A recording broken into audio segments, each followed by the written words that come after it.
সকলকে সংগ্রামী অভিনন্দন জানিয়ে কেরিয়ার অ্যাডভাইসার ইউটিউব চ্যানেলে আবার আপনাদের সকলকে স্বাগত। মূলত আজকে একটা ভিন্ন আঙ্গিকের ভিডিও করার জন্য এসেছি। আপনাদেরকে আগের ভিডিওতে জানিয়ে রেখেছিলাম যে পরবর্তী ভিডিও মূলত রিজার্ভেশন ইস্যু নিয়ে ভিডিওটা বানাবো।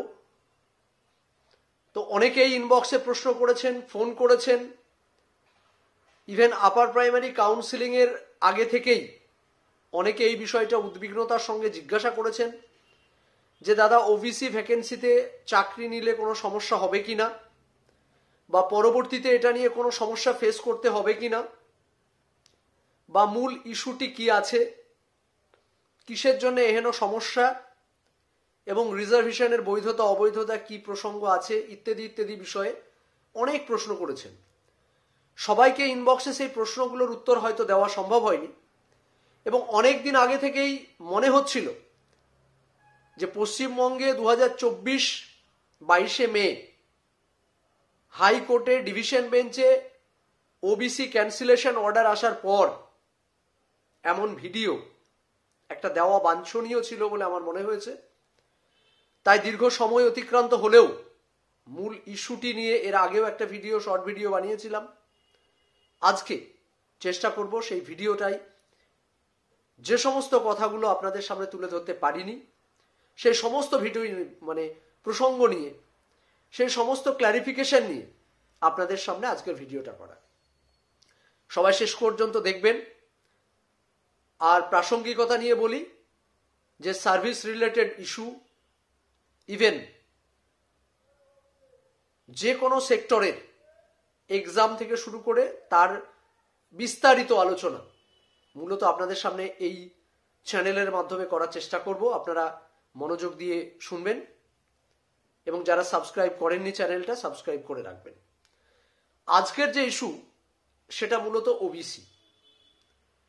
এই ওবিসি রিজার্ভেশন বা রিজার্ভেশন এই প্রসঙ্গটা আজকে সত্যি কথা বলতে কি গাছ থেকে পড়েছে এমনটা নয়। আপনারা জানেন যে ভারতবর্ষ স্বাধীনতার পূর্ব থেকেই যদি আমরা লক্ষ্য করে দেখি তাহলে আধিপত্যশালী, বনেদি, সম্পদশালী, মূলত আর্থসামাজিক দিক দিয়ে যারা এগিয়েছিল তারা মূলত এক শ্রেণীর মানুষ। খারাপ লাগলেও সত্যি, মূলত ভারতবর্ষের অর্থনৈতিক পরিকাঠামো সব থেকে বেশি ভালো ছিল ব্রাহ্মণ্যবাদীদের, এবং সেই ট্র্যাডিশনাল দিকটা বজায় রেখেই যখন স্বাধীনতার পর বাবা সাহেব আম্বেদকর অনুধাবন করেন যে রিজার্ভেশন প্রসঙ্গটা যদি না আর থাকে তাহলে মূলত এসসি, এসটি, ওবিসি, যারা পিছিয়ে পড়া দলিত, আদিবাসী, সেই সমস্ত যারা ভারতবর্ষের যারা আদি নিবাসী বা আদি বাসিন্দা, তাদের কোথাও একটা জায়গায় গিয়ে সামাজিক বৈষম্যের শিকার হতে হচ্ছে।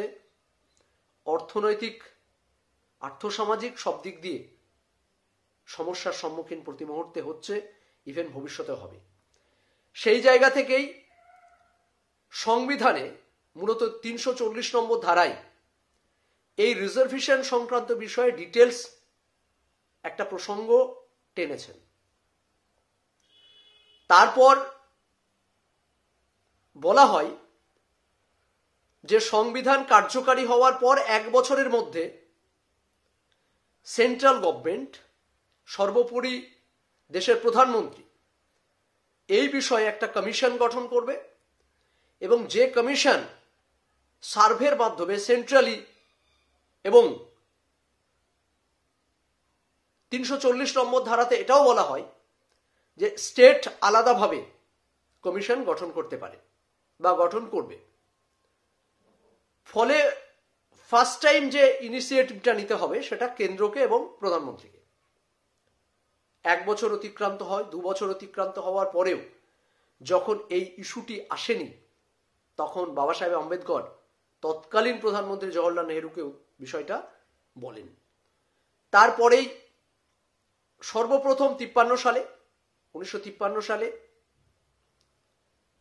কালেলকার কমিশন গঠন হয়, এবং সর্বোপরি খতিয়ে দেখার পর সেই কমিশন একটা রিপোর্ট পেশ করে। প্রসঙ্গত জানিয়ে রাখি, দুর্ভাগ্য হলেও সত্য, যে সেই সময় তৎকালীন প্রধানমন্ত্রী জওহরলাল নেহরু তথা কংগ্রেসের সরকার এই বিষয়টা নিয়ে কোনো রকম কোনো আর নতুনভাবে অগ্রসর হয়নি।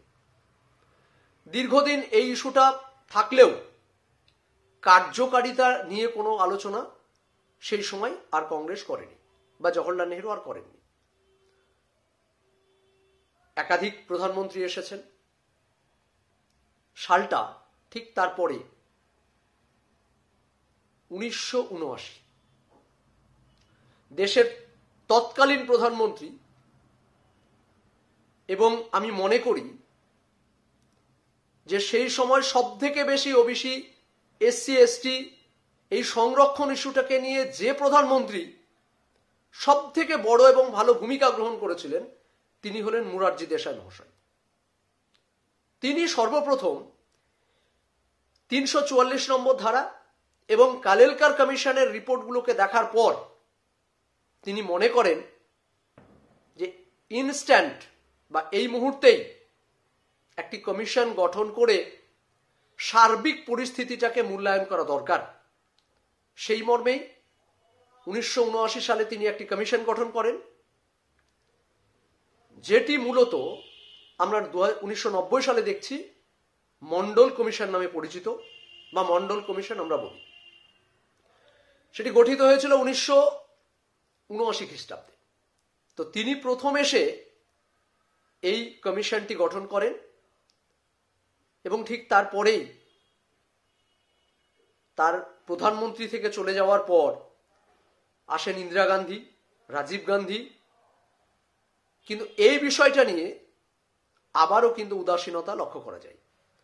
সেই মুহূর্তে ভারতবর্ষের আঞ্চলিক দলগুলো, মূলত রাজনৈতিক আঞ্চলিক দলগুলো যারা ক্ষমতা চাইছিলেন, তারা মূলত বিভিন্ন স্টেট যেমন বিহার, উত্তরপ্রদেশ, অন্ধ্রপ্রদেশ এবং দক্ষিণ ভারতের বেশ কিছু রাজ্য তখন কিন্তু এই রিপোর্ট নিয়ে তোলপাড় শুরু হয়। 1990 সালে এসে একরকম বাধ্য হয়ে বলা যায় এই কমিশনের সুপারিশগুলোকে দেখা হয় যে মন্ডল কমিশন ঠিক কি কি সুপারিশ করেছেন।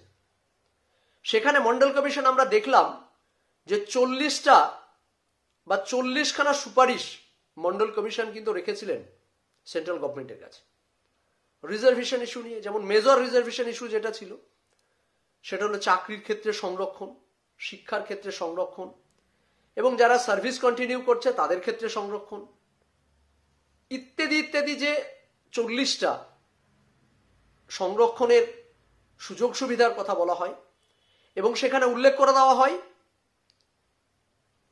যে ভারতবর্ষের জনগণ 52% জনগণ কিন্তু এসসি, এসটি, ওবিসি সম্প্রদায়ভুক্ত। তাই 340 নম্বর ধারার মান্যতা দিয়ে একদিকে যেমন 27% ওবিসি এ এবং ওবিসি বি সংরক্ষণের কথা বলা হয়, অপরদিকে 27.5 অর্থাৎ 27.5% সংরক্ষণের কথা বলা হয় এসসি, এসটি। এবং সেই মর্মেই সেন্ট্রাল গভর্নমেন্টকে সার্বিকভাবে সারা ভারতবর্ষের একটা সিচুয়েশন তৈরি করা হয়, যার জন্য সেন্ট্রাল গভর্নমেন্ট কিন্তু এই 27% সংরক্ষণ ওবিসি দিতে বাধ্য হয়। কিন্তু ঠিক তারপরেই সেই সময় যদি আমরা দেখি রাজনীতির ঊর্ধ্বে উঠে, তাহলে কিন্তু সংঘ পরিবার অর্থাৎ আমরা যাদেরকে আরএসএস বলি বা সংঘ পরিবার, এই সংঘ পরিবার কিন্তু সেদিনও সুপ্রিম কোর্টের দ্বারস্থ হয়েছিল যে না, এই রকম কোনো সংরক্ষণ দেওয়া যাবে না। কিন্তু সুপ্রিম কোর্ট সেটাকে ডিনাই করে এবং সংবিধান অনুসারে কিন্তু সুপ্রিম কোর্টও 1992 সালে আপনারা জানেন একটা বিখ্যাত জাজমেন্ট, ইন্দিরা সাহানি জাজমেন্ট, যে ইন্দিরা সাহানি জাজমেন্ট নিয়ে প্রচুর আলোচনা হয়েছে। আমরা আপার প্রাইমারি বা বিভিন্ন রিক্রুটমেন্টের ক্ষেত্রে যখন আমরা দেখি যে এই রিজার্ভেশন সংক্রান্ত কোনো ইস্যু হাইকোর্ট বা সুপ্রিম কোর্ট বা বিভিন্ন কোর্টে বা আদালতে আসে, তখন ইন্দিরা সাহানি জাজমেন্ট মূলত আকর হিসাবে এই রিজার্ভেশন রুলসের উপর মূল্যায়ন করতে বিচারপতিদেরকে অনেক রকম ভাবে সহযোগিতা করে। এবং সেখানে 1992 সালে ইন্দিরা সাহানি জাজমেন্টে সম্পূর্ণ রিজার্ভেশন পলিসিটাকে খুব সুন্দরভাবে ব্যাখ্যা করা হয়। কারা রিজার্ভেশনের আওতায়, কেমন টাইপের রিজার্ভেশন হবে। কিছুদিন আগে যেমন আপার প্রাইমারি প্রসঙ্গে আমি বারবার বলেছি যে কোনো আনরিজার্ভ ক্যান্ডিডেট যদি যোগ্য হয় বা রিজার্ভ ক্যান্ডিডেট যদি যোগ্য হয়, আনরিজার্ভ ভ্যাকেন্সিতে যেতে পারে, এটা তার রাইটস আছে। ইন্দিরা সাহানি জাজমেন্ট যেটা পরিষ্কারভাবে উল্লেখ করা আছে। তো অনুরূপভাবে এই প্রসঙ্গটা কিন্তু চলে আসছিল। তারপর আমাদের স্টেট, রাজ্য, প্রথম এই 90-এর পর 92 সালে ইন্দিরা সাহানি জাজমেন্টের পর 1993 সালে আমাদের West Bengal commission for backward classes 1993 এই কমিশন গঠন করা হয়।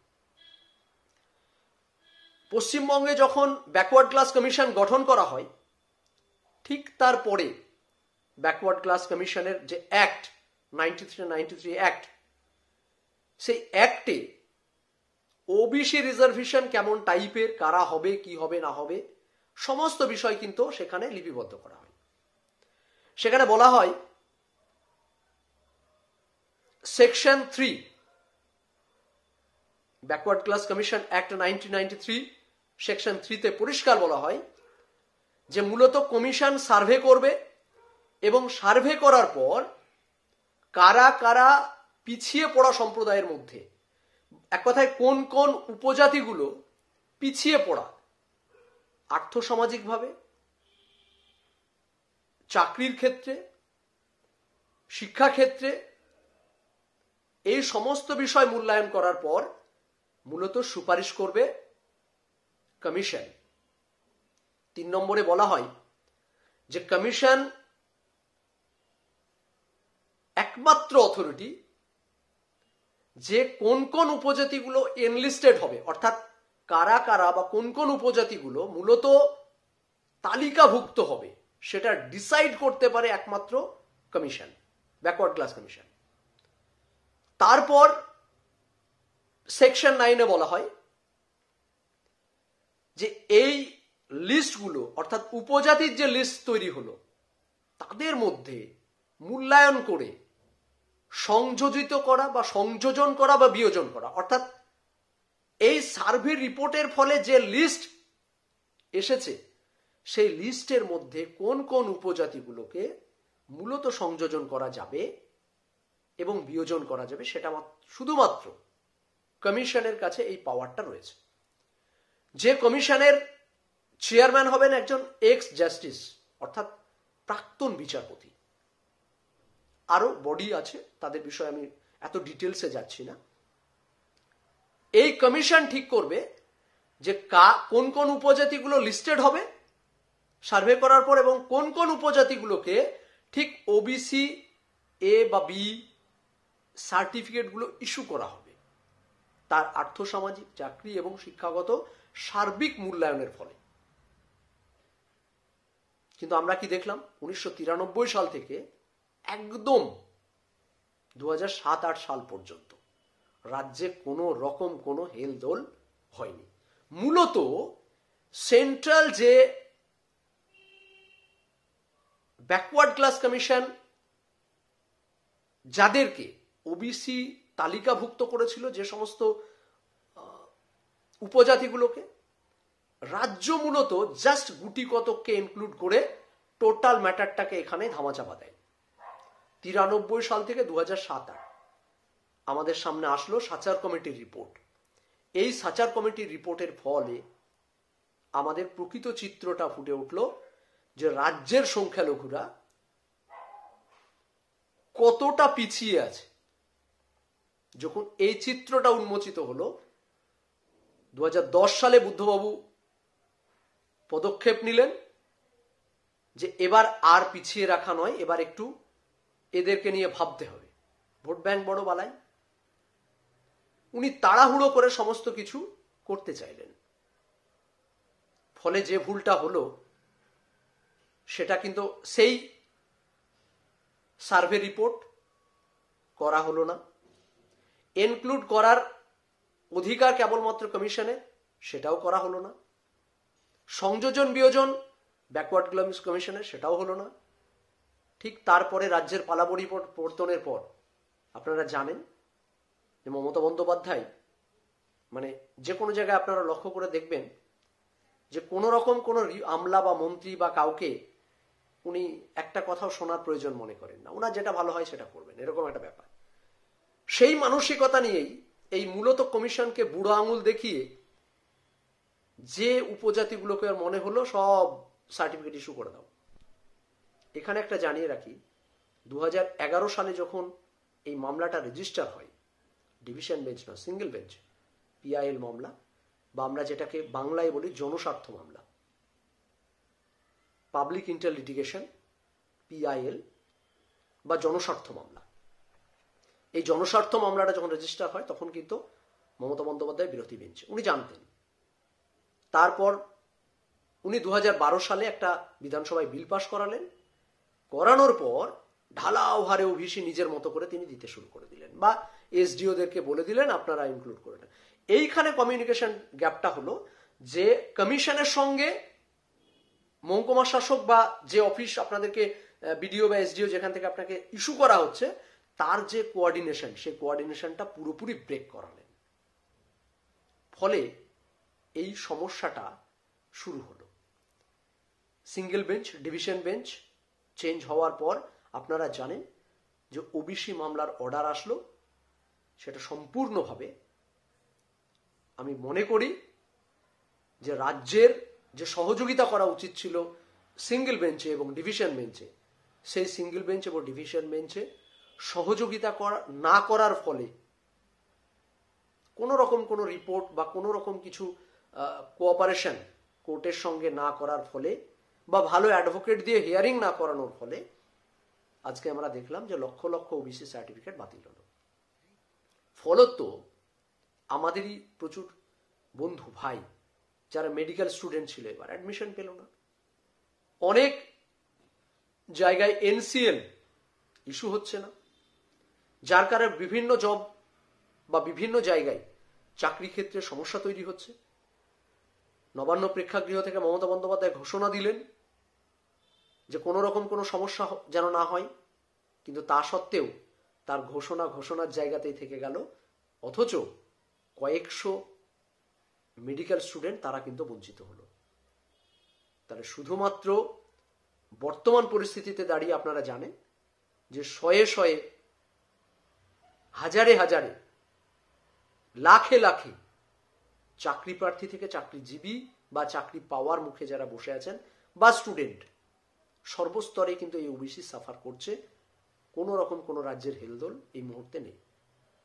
অনেকগুলো হিয়ারিং সুপ্রিম কোর্টে এসেছে, আপনারা দেখেছেন, শুধু ডেটের পর ডেট নিয়ে চলে গেছেন। এখনো পর্যন্ত কিন্তু সার্ভে রিপোর্ট জমা দিলেও যে রিপোর্টের ক্ষেত্রে ল্যাকুনাগুলো দেখা যাচ্ছে, ফাঁক ফোকরগুলো রয়ে গেছে, সেইগুলো কিন্তু এখনো পর্যন্ত ক্ল্যারিফিকেশন রাজ্য দিচ্ছে না। এখানে আপনাদেরকে একটা বিষয় জানিয়ে রাখি যে স্টেট, আবারও বলি, ধারা 340, যেখানে পরিষ্কারভাবে বলা হয় যে স্টেট নিজে পারে কমিশন গঠন করতে এবং সেন্ট্রাল পারে কমিশন গঠন করতে। যেহেতু স্টেটের হাতে এই পাওয়ারটা আছে, তাই স্টেট চাইলে এই সমস্যার সমাধানটা খুব দ্রুত করতে পারে।